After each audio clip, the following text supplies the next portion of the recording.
কয়েক ঘন্টার মধ্যে ঘূর্ণিঝড় রেমাল আছড়ে পড়বে, সেই চিন্তায় ঘুম উড়েছে সুন্দরবনবাসীর। চিন্তায় মাথায় হাত সুন্দরবন এলাকার মানুষের।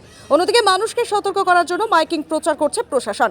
আমফান, আয়লা, বুলবুলের মতো ঘূর্ণিঝড় চোখের সামনে দেখেছে। ক্ষয়ক্ষতি হয়েছে প্রচুর, বাড়ি ভেঙে পড়েছে, নদীর বাঁধ ভেঙে গ্রামের পর গ্রাম জলের তোরে ভেসে গিয়েছে। গ্রাম ছেড়ে থাকতে হয়েছে মাসের পর মাস।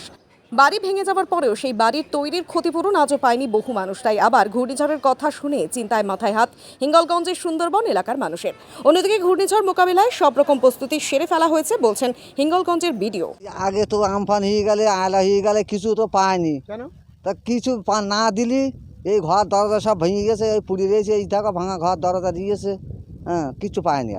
আর এবছর তো আবার এই আইসটা শুনতে পাচ্ছি, তা কী হবে তা তো ঠিক নেই। কোথায় এটা? এটা সুন্দরবন। কি নাম তোমার? আমার নাম সুমু মণ্ডল। কি চাইছেন এখন আপনি?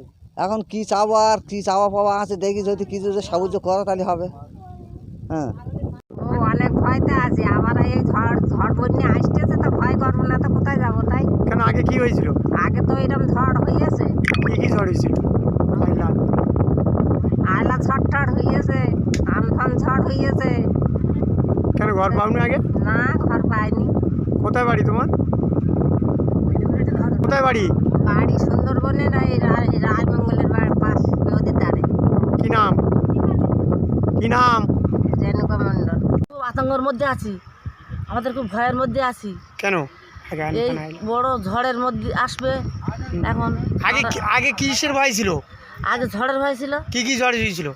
আয়লা হয়েছিল, তারপরে তোমার আমফাম হয়েছিল, আবার এই আসতেছে বড় ঝড়। খুব ভয়তে আছো? আর খুব ভয়ের মধ্যে আছে, আমার খুব ভয় করতেছে। কি নাম তোমার? আমার নাম নমিতা মণ্ডল।